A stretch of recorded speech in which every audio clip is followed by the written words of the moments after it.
Alright, the first order of business in this video is to address scammers. And thank you for your generous support. In my last video I said I had a cold and was coming out of one, and so now I'm getting all the scam emails about products for immune support. So thank you for that. The only problem is I don't need immune support, but you might want to look into the fact that there is no immune system. It's a lymphatic system. That might help. The actual video that I'll be doing will be focusing on Satan's emotional pornography, living in this Laodicean church age. It only seems befitting, considering it's April Fool's Day, that I'll start right here in Psalm 14:1. The fool hath said in his heart, there is no God. Psalm 12 verse 2, they speak vanity, every one with his neighbor, with flattering lips and with a double heart do they speak. And that's going to get right into it. We will go to the description of the Laodicean church age in Revelation 3. I know thy works, that thou art neither cold nor hot. I would thou wert cold or hot. So then, because thou art lukewarm and neither cold nor hot, I will spew thee out of my mouth. And I'll just continue reading. Because thou sayest, I am rich and increased with goods, and have need of nothing, and knowest not that thou art wretched and miserable and poor and blind and naked. I counsel thee to buy of me gold tried in the fire, that thou mayest be as rich, and white raiment, that thou mayest be clothed, that the shame of thy nakedness do not appear, and anoint thy eyes with eyesalve, that thou mayest see. I'm going to draw a couple of points to that, and then you're probably wondering why they're wretched, miserable, poor, blind, and naked. Well, you can just go into Matthew 13. For this people's heart is waxed gross, and their ears are dull of hearing, and their eyes they have closed. That's a typical modern society today. Modern Christianity, very passive, very absent-minded, living within the gray area, always the middle ground, sitting on the fence, very indifferent towards a lot of things. And Laodicea is obviously I would say, the more immature younger brother of the Philadelphia Church. The Philadelphia Church is the Reformation Church, which gave us the King James Holy Bible in English. In verse 7 here, he that openeth and no man shutteth, and he shutteth and no man openeth, I know thy works. Behold, I have set before thee an open door, Lord Jesus Christ, and no man can shut it. For thou hast a little strength, and hast kept my word, and hast not denied my name. That's the Reformation in history. So that you can see actually how close we really are to the catching away. We're right in here right now. Very soon, very soon. Just getting back to Revelation 3:17 here. Because thou sayest, I am rich and increased with goods and have need of nothing. The typical mentality of most people today, that's being fed by the devil. Ezekiel 28. Verse 16, by the multitude of thy merchandise, and in verse 18, by the multitude of thy iniquities, by the iniquity of thy traffic. And what traffic is that? Well, that is the pride of life. That's 1 John 2:16.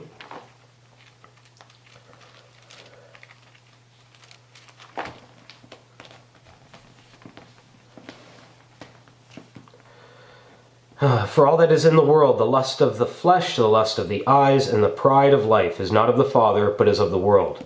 That pride of life goes back to Genesis, and what ended up doing Eve and Adam.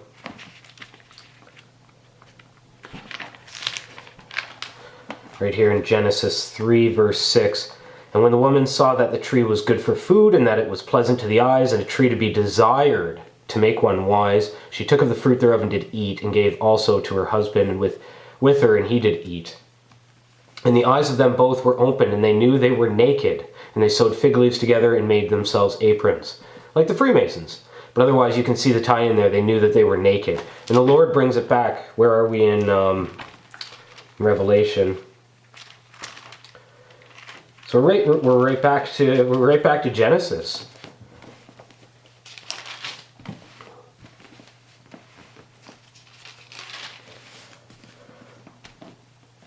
Where this Laodicean church age is poor, blind, and naked, wretched and miserable as well. They're just covering it up.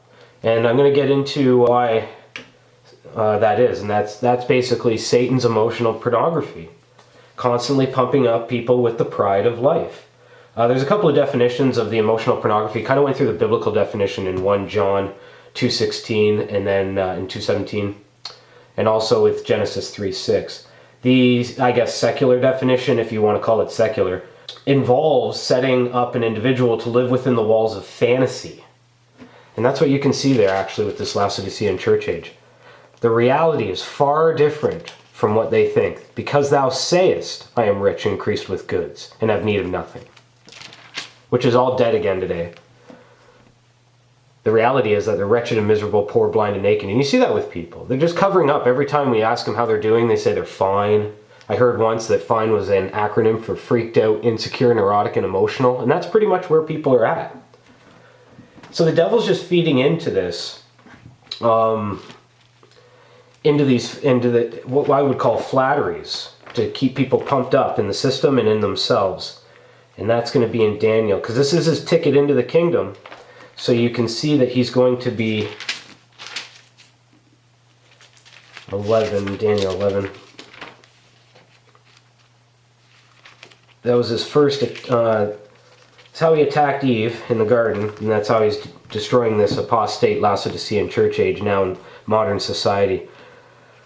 Talking about the Antichrist here, the son of perdition. And in his estate shall stand up a vile person, to whom they shall not give the honor of the kingdom, but shall come in peaceably and obtain the kingdom by flatteries. Peaceably and flatteries. That's exactly what you see with how he addressed Eve, and that's what you see going on everywhere in this society. It's just all flatteries. And that'll take us right back to where we started. They speak vanity, every one with his neighbor, with flattering lips, and a double heart do they speak.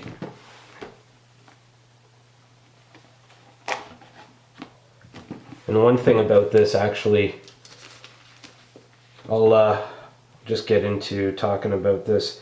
This is their double heart and flatteries. That's what you're getting into when I talk about Satan's emotional pornography, and how he's setting up an individual to live within the walls of fantasy, somewhat surrounded by people, situations, and things, mostly self-gratification, self-preservation. So that's the pride of life right there. Ever constant, ever more, in feeding into people's emotions, to the point that they're actually past feeling now. Getting into the greediness and how that exemplifies, because you can see the selfishness in this. And that's Ephesians. 1 second. Let me just... okay, where's Ephesians?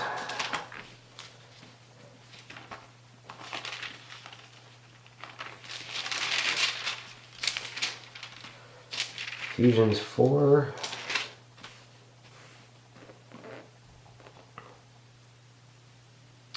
Yeah, right here, this Laodicean church age. Having the understanding darkened, being alienated from the life of God through the ignorance that is in them because of the blindness of their heart, who being past feeling have given themselves over unto lasciviousness, to work all uncleanness with greediness.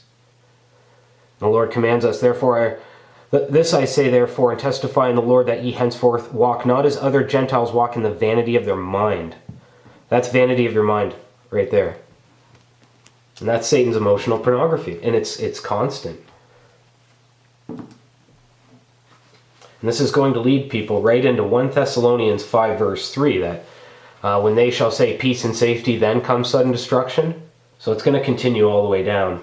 Obviously this is being played on with the flatteries, because man hasn't created this world, man hasn't created himself. So he lives in a chaotic world, even through his own perception. You can see this in architecture, the history of architecture, where there has to be some type of patterns, semblance of procedure in the architecture. It creates this harmony in the mind, actually. Kind of tries to make sense of everything. That's why you see patterns everywhere, constantly. And that's one of the flatteries that the devil is playing on, to keep people in this fantasy world, always with the mind. So we'll get into what's going on here also with the Laodicean church age, and how everybody is so deceived nowadays where they say, I am rich and increased with goods and have need of nothing. Now that's far different from their actual reality and state, and how they're naked and they don't, their eyes are closed. Their ears are dull of hearing. That's also going to be 2 Timothy. 2 Timothy 2:14. Now this is going to also have a couple applications dealing with modern Vatican versions, because they're the ones that are setting a lot of people up into this failed fantasy state.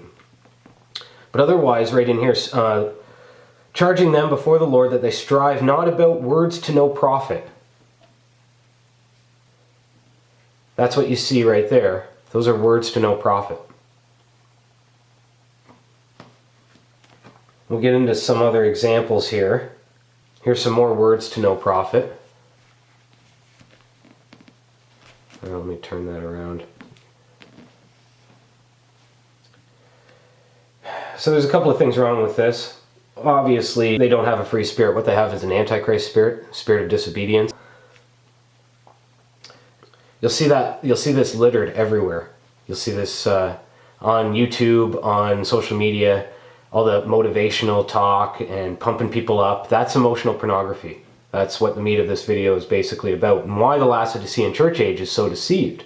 Because they have forsaken the right way and gone astray. They've forsaken the Lord's judgments, the Lord's words, edification, sanctification, truth, and they've decided to even plagiarize and steal from it. They're nothing more than salvation thieves, if you think about it, because they can't get the free spirit. What that free spirit, where does that come from? That comes from Psalms 51.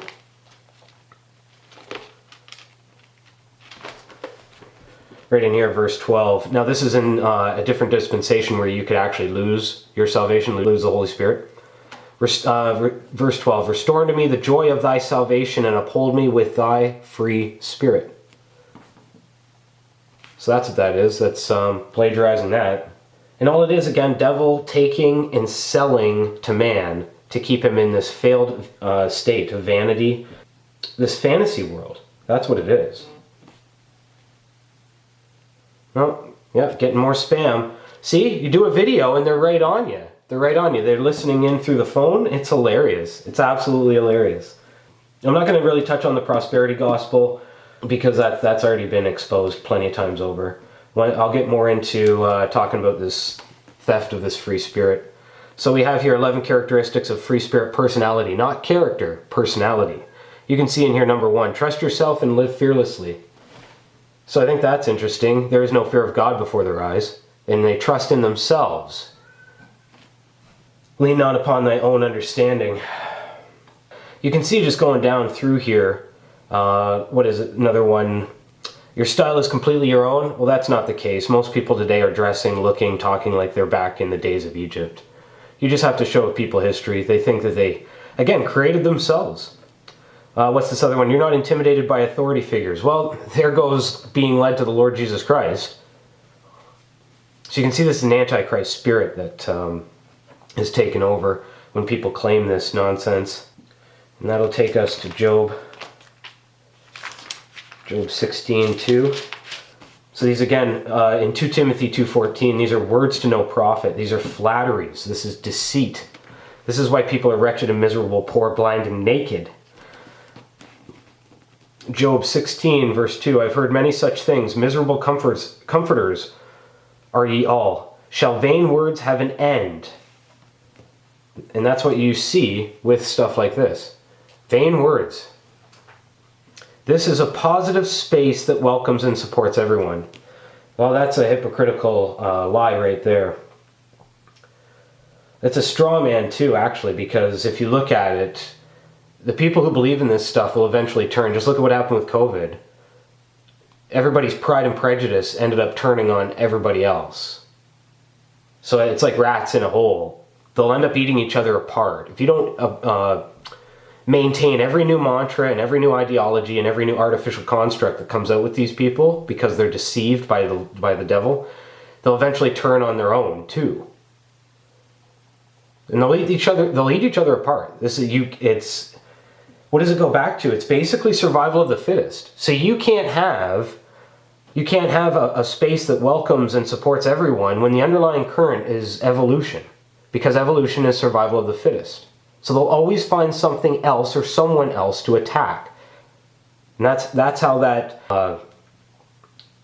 nonsensical ideology works. It's not inclusive of others. Trying to fit a square peg in a round hole.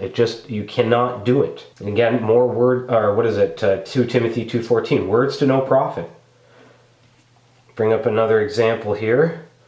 Here's more words to no profit. Now you'll see this stuff everywhere. You'll see this on keychains, you'll see it in houses and in offices. Here's another thing, just something like that. This is a cup that was given to me. I don't drink from it. It just sits in the back of the cupboard. But that's where you're getting the to work all uncleanness with greediness in this Laodicean church age. This is greediness. This creates capricious emotions and selfish desires. This is selfishness. And that's dangerous, actually, because when you get into, that lacks judgment, especially of the word. Because when you get into offices, say, at workplaces, let's just talk about that for a second. Say you're an HR professional pro doing your professionalism, in a professional work setting. I purposely use the word professional because a lot of people today in this Laodicean church age, modern society in general, they love to call themselves professionals. So they're sitting around all day in their office with a myriad of pictures and images, cups and trinkets, and all these things. And what is that doing? That gets back to the emotional pornography. That gets back to involve setting up an individual to live within the walls of fantasy. Aroused. This is arousing people. And then say you want to be able to deal with people in the workplace. How are you going to be able to deal with people in the workplace if this is the type of things that you're surrounding yourself with? People are drunk on themselves. The devil has got people drunk on their own emotions to the point that they're actually past feeling now. And you saw that with COVID, with the narrative. You saw that with how people acted against each other that didn't go along and had every right to not go along. So that's what you got there going on, which is very dangerous, absolutely dangerous. And that's the shame of that nakedness in Revelation 3:18. That's the blindness of the people. So this doesn't make people impartial. Say in that HR professional setting that they have to make decisions regarding their workplace or co-workers or the direction of a company or daily activities. When they're doing stuff like this and surrounding themselves with stuff like this, clouding their judgment, and they're now no longer impartial, they're only going to look out for their own interests. They're not going to actually look out for what is right or what is true or what is best, because that selfishness is going to come back to them. So I got another example of how this works in people's houses. Words to no profit. You got stuff like this going on. Setting yourself up to live within a fantasy world. So life is a journey, not a destination. Look at how Satan sells this. He's already got people believing no hell, right here. Convoluting, confusing what life actually is. The Lord Jesus Christ, I am life. He is life, I mean. I am the truth, the way, and the life. Singular. And he has you focused on the journey. And the thing that's actually interesting about stuff like this, and about keychains and relics and little angels and all that stuff that you can buy at these fake modern professing Christian bookstores and stuff, this is actually a talisman. Stuff like this, these housewares, see, they change the name. Again, the scribes are changing the name. But a talisman is an object typically inscribed that is thought to have magical powers or bring good luck. And that's why people are surrounding themselves with stuff like this. Oh, it's going to bring me good luck. It keeps my mind focused. They're talismans. And that gets back into divination. It gets back into observer of times. All these things are abomination to the Lord. So this is constantly propping people up. And Satan has to do that. He has to constantly prop people up, because I talked about it before, where this world is pretty much chaotic to the everyday person. Because we didn't create it, we didn't create ourselves. And so this is how we have to live to get by. And Satan knows this, so he just keeps feeding it. Millions and millions of this stuff being made over and over. So that is one other example. That'll take us back to James, which James is for the time of the Jews in Jacob's trouble, but instruction for righteousness. Where is it? James 4.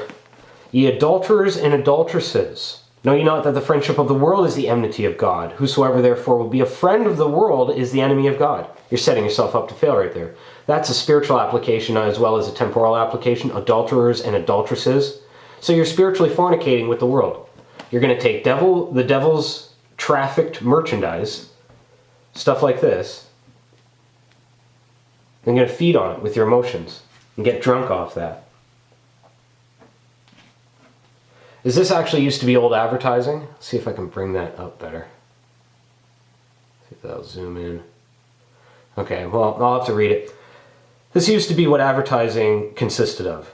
The head of a standard, perfect, everlasting construction sews anything from silk to corset fabrics. The attachments are most complete and made fine, and made the finest high-grade steel, beautifully nickel-plated, affording greatest variety of work. The stand is ball-bearing, eliminates all friction, and with it, fatigue.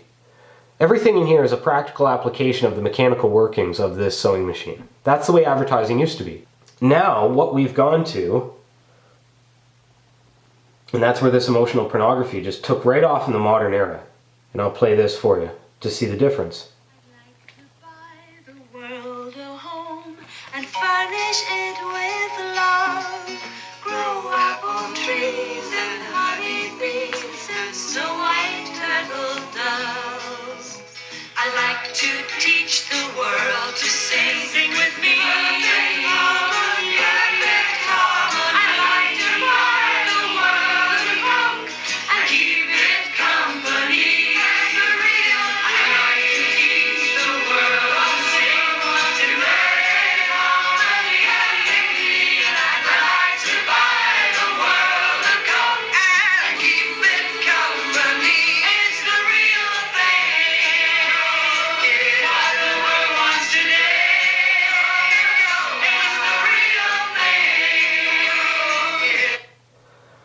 So it says here, on a hilltop in Italy, we assembled young people from all over the world to bring the message from Coca-Cola bottlers all over the world that it's the real thing. Interesting that this was 1971 when this was produced, this video of Coca-Cola. And it was in Italy, and it was 6 years after Vatican II Council. So you know exactly who made that. But you can see the difference from the practical application into this emotional pornography, where everyone's harmonized, everyone's together, unity, all that jazz. And what is also interesting about this Babylonian commercial is that it just takes us right back to Genesis 11:6.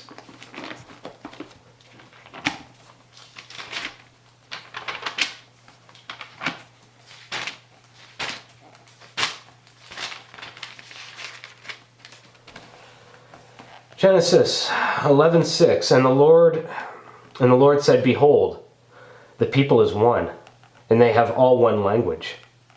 And this they begin to do, and nothing will be restrained from them, which they have imagined to do. Vain imaginations. And that's what you see in that Coca-Cola advertising. Either way, it's collectivism. So that's what this emotional pornography is doing to people in this Laodicean church age. It is absolutely destroying people. Let me just move that back. So I'm going to switch gears a bit here and compare spiritual with spiritual from 1 Corinthians 2 verse 14. And go back into James 4:8. This is what's not happening with the Laodicean church age in Revelation 3:17. Because thou sayest, I am rich and increased with goods and have need of nothing. Need of nothing. Lord says, draw nigh unto God, and he will draw nigh unto you. Cleanse your hands, ye sinners, and purify your hearts, ye double-minded. There's that double-minded. That goes back into what we were talking about in Psalms 12, where it was double heart. Be afflicted and mourn and weep. Let your laughter be turned to mourning and your joy to heaviness. Humble yourselves in the sight of the Lord, and he shall lift you up. Now the Catholic Church will come in there and say, humble you. They'll omit the whole first two verses before that, and they'll just say, well, humble yourselves in the sight of the Roman Catholic Church, and they will control you. I mean, they will lift you up.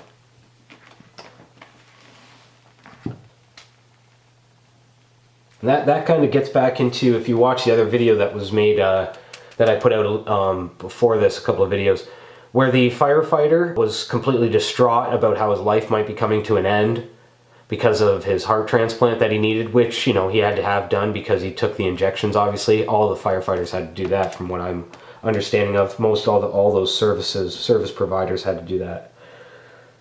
And not once in there was repentance. Not once in there was seeking the Lord. It was all fleshy, if you saw that. It was, thank you to my brothers, thank you, of like firefighters he was speaking of. Thank you for the support. Again, all that emotional pornography that's being sold to him. Could you imagine how many get well cards that guy got? Probably didn't even get one track. And that's what's happening. That's why in this Laodicean church age, you can see wretched, miserable, poor, blind, and naked. I'll keep coming back to that.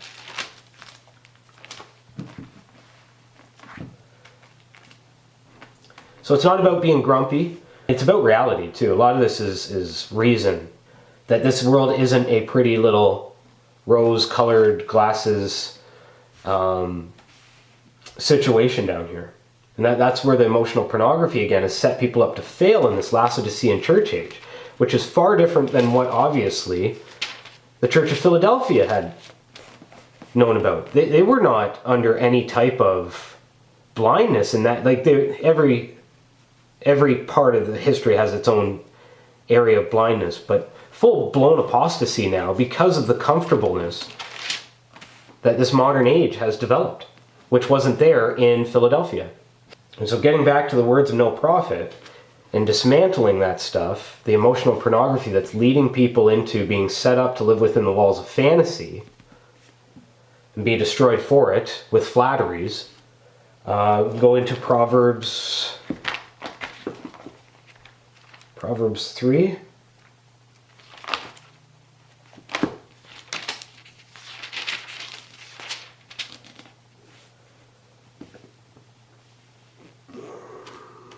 Proverbs 3. Let not mercy and truth forsake thee. Bind them about thy neck. Write them upon thy table of thy heart. So thou shalt find favor and good understanding in the sight of God and men. Trust in the Lord with all thine heart and lean not on thy own understanding. So mercy and truth. And what is that? That's the scriptures, right? As we know. So getting into Deuteronomy 11:20.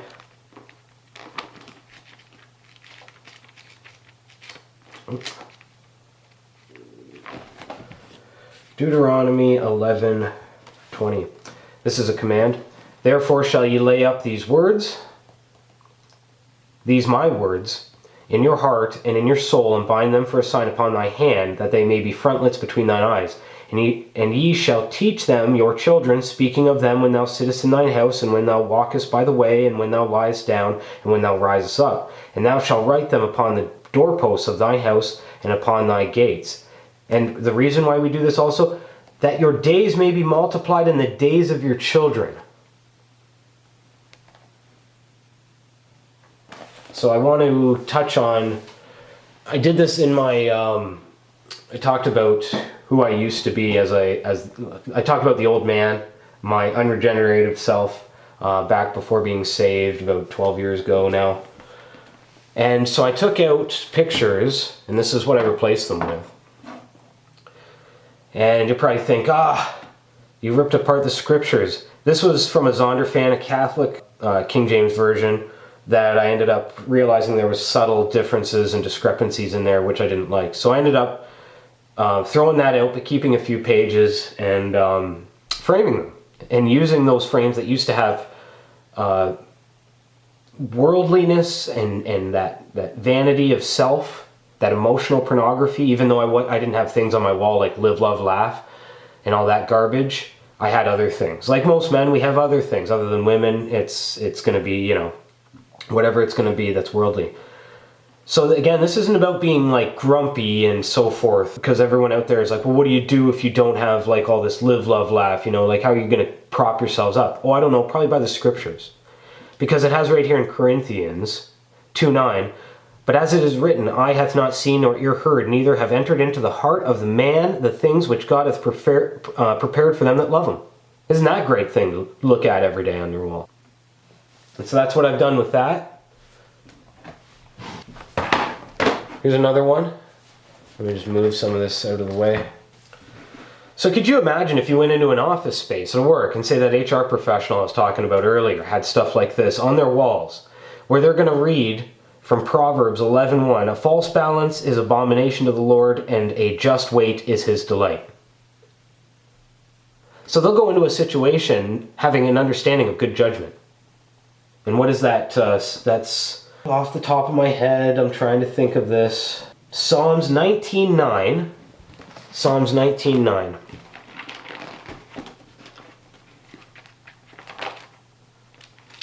Oh, I'm in Isaiah. Oh, don't want to do that. Hate when I.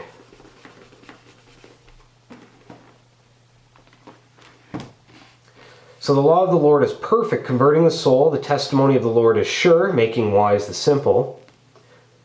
The fear of the Lord is clean, enduring forever. The judgments of the Lord are true and righteous altogether. More to be desired are they than gold, yea, than much fine gold, sweeter also than honey and the honeycomb. So his judgments are righteous and true altogether. So how is that a bad thing? His ways are not grievous. That's also mimicked. What is that? Not just Psalm 19:9, but that's Revelation 19:2. And I think 1 John. 1 John 5.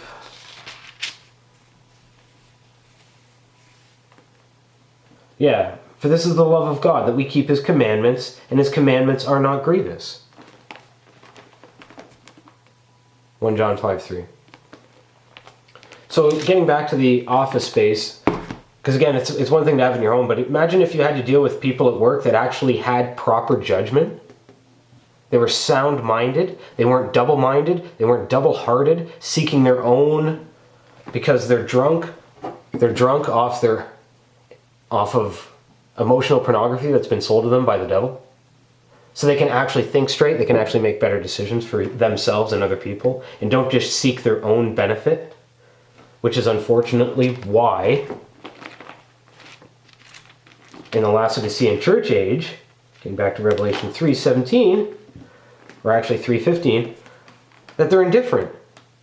Right here, they're neither cold nor hot. So they're not looking out for things.